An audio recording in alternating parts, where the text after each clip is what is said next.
next speaker is Oded Regev. He's going to talk about strong reverse Minkowski-type inequalities for lattices.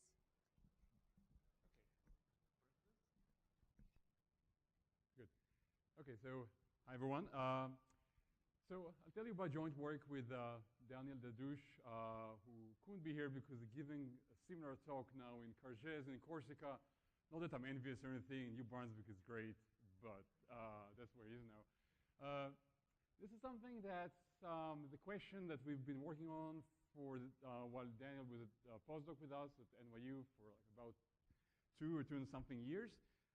It's a very basic question about lattices, something that people could have asked somewhere like in the early 20th century. No one did. Dadouche did, and I'll tell you what we did with that. So what is a lattice? Let me start with that. You don't need to know much about this, just lattices and determinants, that's all you have to know. So this is a lattice, a set of all integer combinations of n linearly independent vectors. If you ever heard me give a talk, I always start with a definition of a lattice. You already know it by now. If not, this is the definition. And the most famous lattice, the celebrity here is just N. So the set of all integer points is a lattice.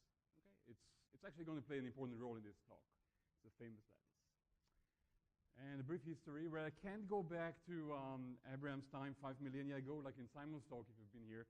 But I can go back to the Greek, and Euclid basically thought about similar equations when he talked about the GCD algorithm. It's a one-dimensional lattice. Gauss had already established the more geometric picture in 2 dimensions. And more recently, many people, Hermite, Minkowski-type, worked in this area. Canaan, Lenzer Lovas, Michancho, Subhash-Kot, Henry Kohn, and Vyazovska recently solved the sphere packing question. It's a very brief history, lots of work in this area. Applications are everywhere. Lattices show up a lot in mathematics. Historically, it started in number theory, specific algebraic number theory, lots of great work there, Diophantine approximation, and many, many other areas. And generally, this work and this conjecture, because we feel it's so fundamental, led us to lots of errors in mathematics. So during those 2 years, we had lots of fun learning about convex geometry, additive combinatorics, Markov chains, dynamical systems, coding theory, number theory, and functional analysis. So we had lots of fun. You'll see more of that later. I'm not sure about the last one. One day, maybe. It's my wish, my goal in life. The basic question in this area is counting lattice points. So Gauss already thought about that. Basically, you take a lattice, you have a ball of some radius r, and you're kind of asking about number of points in this ball. This is the most basic question that basically many of these questions are around that. And perhaps a special case of that is, so we want the cardinality of the set. A special case of that is the shortest vector problem, or the sphere packing question, which asks for the largest ball that contains no lattice point. Well, you always have the origin, so I mean no non-trivial lattice point. This is the sphere packing question. There's a whole book about that by Conway and Sloan, containing tons of examples, calculations, and people spent all their career on investigating that in all sorts of settings. So this is the sphere packing question, basically how big of a ball you can take around the origin that contains no non-zero lattice points. To be precise, to make it precise, I do have to define one thing. That's the only definition you need to know for this talk, and this is the notion of determinant. Otherwise, this question doesn't make sense, right? You can always take a lattice and just blow it up, expand it by some huge factor, and then you won't have any points around the origin. To make sense of this question, you have to normalize. Just like when you're dealing with coding theory, you want to normalize the rank. So this is our normalization. It's called the determinant. So determinant is a very natural notion of density. Basically, you take a ball, and you want to take a big ball. So this is not big enough. Let's make it bigger, and maybe even a bit bigger. So kind of let the radius go to infinity, and consider the volume of the ball divided by the number of lattice points in it. So basically, determinant is the amount of volume occupied per lattice point. Okay, that's it. And we usually assume determinant is 1. This is just scaling. We assume things are scaled to have determinant 1. Okay, so this is determinant. It's called determinant because it happens to also be determinant of the basis, if you know about that. But you don't have to worry about that. Okay, so this is determinant. And going back, so determinant is a measure of the global density of the lattice, kind of the volume occupied by each lattice point. And going back now a century, Minkowski said somewhere around 1890, he said, take any lattice with determinant 1, normalize it to have determinant 1. He said, once you take a ball of radius square root n, you're going to see lots of lattice points. You're going to see, in fact, 2 to the n lattice points. So this is a statement in 1891. Minkowski said, if you take a ball of radius square root n, you have lots of lattice points there. And one way of explaining this informally is to say, if you have global density, if you know determinant is 1, so you know kind of globally there's 1 lattice point per unit volume, Minkowski tells us you're going to see it not too far away from the origin. You're going to see it in a radius of square root n. You start seeing lots of lattice points, no matter what lattice you have. And lots of work in this area on sphere packing tries to find lattices that minimize this number. You want as few points as possible, the minimum number of points in a ball, because that's considered a good code. You want as few short vectors as possible. This is the one main theme in this area. But it's been like that for a century and almost a century and a quarter. And then 120 years later came Daniel Lattices and asked the converse. He basically asked, is the converse also true? If I have lots of lattice points close to the origin, I have lots of points in a ball of radius square root n, does it mean that I have global density? Does it mean determinant is also small? Or is there, or is it false? So this is the first attempt to make this thing precise, and you'll see that it's actually, the way it's formulated, the naive way would be false, but then we'll modify it and we'll see what the right question is.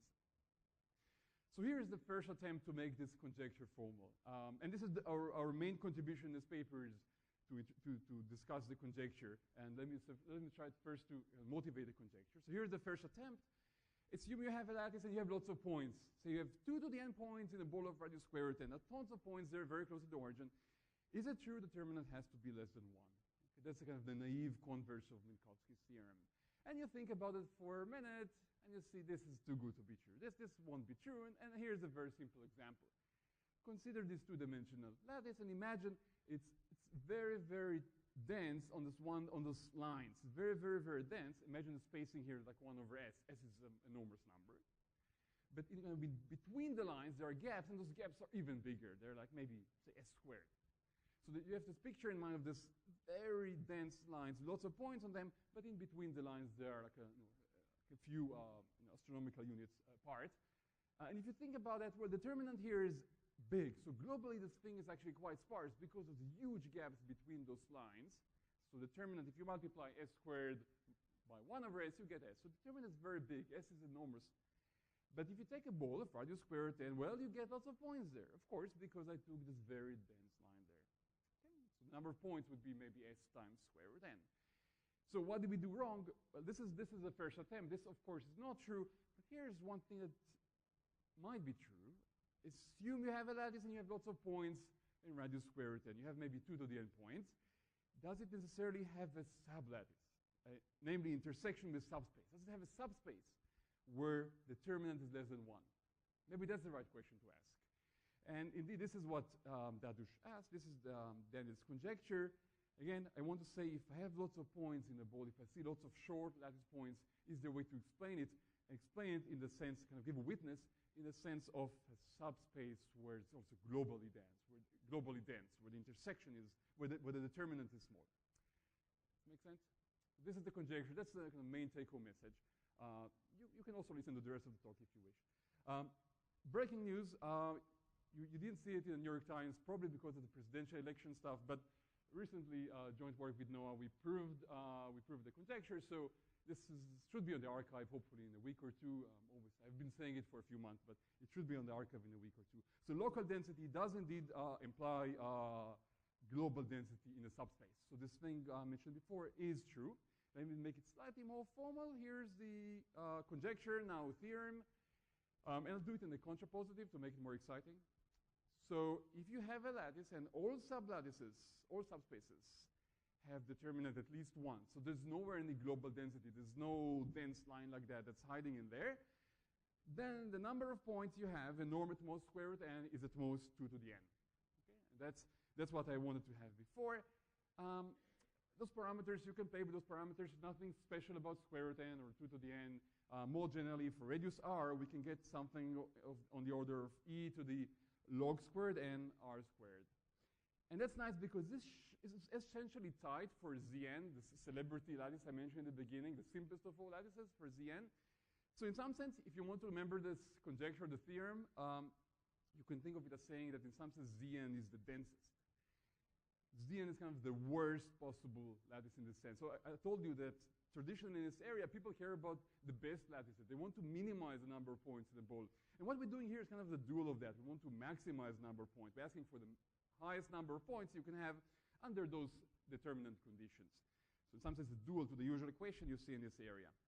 So again, the take-home message, this is the conjecture now theorem, and one way to think of it is saying that Zn is the densest. We don't quite prove that, but we prove something along these lines. Zn is the densest lattice. So there's this log, we lose a log in the exponent, but apart from that, that's what we do. So what else do we do in the paper? Well, just stating conjecture. For that, you don't get into Fox.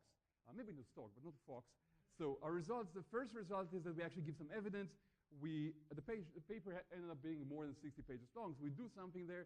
We prove that, some evidence toward the conjecture. Now it's kind of irrelevant because it's proven, so I'm not bored with this. Let me just tell you that the last thing we do there is kind of cute because we show that some relaxation of the conjecture follows from a very nice theorem by Milman and Pizier. So this gave us some confidence that what we're doing is not totally stupid. But again, this is mostly irrelevant because now when it's proven. More interesting and more relevant now are the applications, and that's what we spend most of the paper on, showing all sorts of applications of that conjecture now theorem. The first one answers the question of sum of cost that also rose in connection with crypto applications. I'll show some pictures in the next slide. And the main application we had is resolving some of the conjecture that Kanan and Lovász had in '88 about the covering radius. So again, just so you hear, I'll give you a few bits and pieces about those things. A third application are some complexity in the crypto applications, just to make the committee happy. So we also had some non-mathematical stuff in there. For instance, covering radius with approximation log n is in CoinP, if you know what that is. But turns out this does have this work, does have some applications in more application in crypto and complexity. So the first application is the question of Laurent Salov-Coste from Cornell. Let me just mention briefly by pictures. Basically, we're considering what's known as mixing time on flat Torah. You don't have to know definitions. Basically, you have a lattice. This is a two-dimensional lattice, and you imagine that you're kind of doing a Brownian motion around the lattice. So the PDF, I'm drawing here kind of the density function of where you are at any given moment. So you have after 2 seconds, you're here. Maybe after 4 seconds, you're kind of more spread out. After maybe 8 seconds, you're here. Looks like this mountainous, this ridge area. And at some point, it becomes very close to flat, right? It mixes. And an natural question here that, again, as I mentioned, rose also in connection with crypto applications and also people doing Markov chains. So Salov-Coste asked, is mixing time in the statistical distance sense, in the L1 sense, would it be the same as the mixing time in the stronger point-wise or the L-infinity sense? So usually when we analyze Markov chains, we actually work with the L-infinity sense. It's easier to analyze. But we usually care about the L1. But L1 is much harder to analyze. So Salov-Coste wondered if the two things would be the same. And what we show here is, yes, it follows from Dadash's conjecture. Now it's true. The two things are roughly the same. The mixing time in L1 and infinity are roughly the same. It's not always the case. There are acute examples of Markov chains with very big gaps between L1 and infinity. It's by Perez and Ravel. There's some examples of that. So this is one application to Markov chains. The main application we had is for the covering radius. I won't show too many details. Let me just tell you that this is a question that Kanan and Lovász came up with in connection with integer programming. And fully resolving it, we're not quite there yet, but fully resolving it might speed up integer programming. And the question is about something called the covering radius. Covering radius is the furthest you can be from a lattice. And for instance, for Zn, the furthest you can be from it is square root n over 2. That's the all 1/2 point. And basically, the motivation for this is the following observation, that if the determinant is bigger than 1, remember if the density is, if there's more than 1 unit of volume per each lattice point, then it's not hard to see that the covering radius is bigger than square root n, just by volume arguments. If you imagine there's, take a ball of radius square root n around each lattice point, the volume of this ball, say, is less than 1, Hence, you cannot cover all of space. There are those little gaps in between, and those gaps will be points of distance more than square root n from the lattice. So anyway, this is just a basic observation. And Kanan and Lovász basically asked something very similar to what Dadush asked, but regarding covering radius and not regarding counting points. Okay. And the question was, does the converse hold? If covering radius is bigger than square root n, does it imply also the determinant has to be big? They were interested in that because of integer programming, and well, it's not that's something exactly like that won't be true because of exactly the same reasons as before. The covering radius might be big, but because of some issues in subspace. You might imagine kind of a sparse subspace, and that locally that subspace causes the covering radius to be big. But the determinant is small because the determinant is also affected by the other dimensions. So if you refine that conjecture, that question you might ask, is it true that if covering radius is bigger than square root n, there will be a subspace where the determinant is big? Okay, this was basically what Kanan and Lovász asked, and we show yes, this follows from Dadush's conjecture. Okay? So this is the L2 case of the equation. What they ask is for more general norms. This is just for the L2 case. So again, let me just to summarize this. We show that the conjecture now theorem implies related conjecture in the case of covering radius. So it gives us a characterization of covering radius, and this immediately implies all sorts of complexity in crypto application. We have a good witness for when covering radius is big. The witness is in the form of a subspace with a big determinant. And I should say determinant is probably the only thing we can compute efficiently. Determinant is something we can efficiently compute, hence it becomes a good witness to the fact that either we have lots of lattice points or covering radius is big. That's why we like characterizations in terms of determinant. So let me summarize.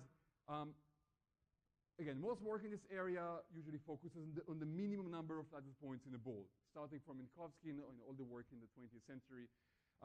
What Dadush asks is for the dual question, what's the maximum number of lattice points you can have in a ball under some natural conditions on determinants? What we do in the paper is we formulate a conjecture, we give some evidence towards it. Now it's actually proven. We show lots of applications, and we discuss also all sorts of variants of the conjecture. The conjecture, as I said, was recently proven. In some sense, what it tells us, again, is that Zn is the densest. It's not surprising. Typically, you expect other lattices to show up. This seems to be, for us, seems to be the densest, so far, the densest lattice. Some work in progress. This is, apart from the proof of the conjecture, which should be on the archive soon, there's work I did with Shachar Lovet, showing that this theorem implies a counterexample to a certain variant of the Feynman-Wujra conjecture of the integers. It's a conjecture that it's a variant of the conjecture. No one ever believed this true. I think Ben Green formulated it and said obviously it's not true, but I don't know how to show it's not how to show it's not true. So I think we managed to do that. There are other applications in physics. This is work of Chris Pikert and my student Noah Stefan Davidovich. There are also applications that Dadush and Stefan Davidovich are currently working on algorithms for finding dense sublattices. So just before finishing, let me just say that there are lots of great open questions here, and I'm not just saying it. I really think there's lots of other questions that one can do here. You might ask the same question. You can ask the same question about linear codes, and I think it's interesting to see what it would look like there. I have some guess on what it might look like there. I don't know how natural it would be there, but something like that. Kind of the code with the most number of code words of small Hamming weight. There's also a question we're considering of like instance optimal point counting bounds. This is something that is in the paper. You can see the details. Another question is to solve the full Kanan-Lovász conjecture, not just for the L2 norm. Currently, we're only doing it for the L2 norm. Another question which we really like is whether Zn is really the densest. Currently, we're showing asymptotically up to some log. If Zn is really the truly unique maximizer, it will imply a conjecture for a very nice conjecture of Minkowski. Again, you can read all about this in the paper. So I'll stop there. Thank you.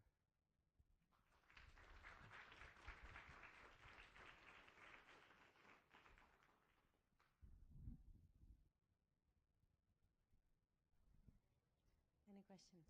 Yes, Guy. Yeah, one of the things we do in the paper is showing that for random lattices, it's all okay. Yeah, it's very node dense. Random lattice is like random code. It's very good. It has very few points. It's actually, it has no point within distance squared n. So we want kind of the opposite. We want to make it as dense as possible, as many points as possible. Thank you.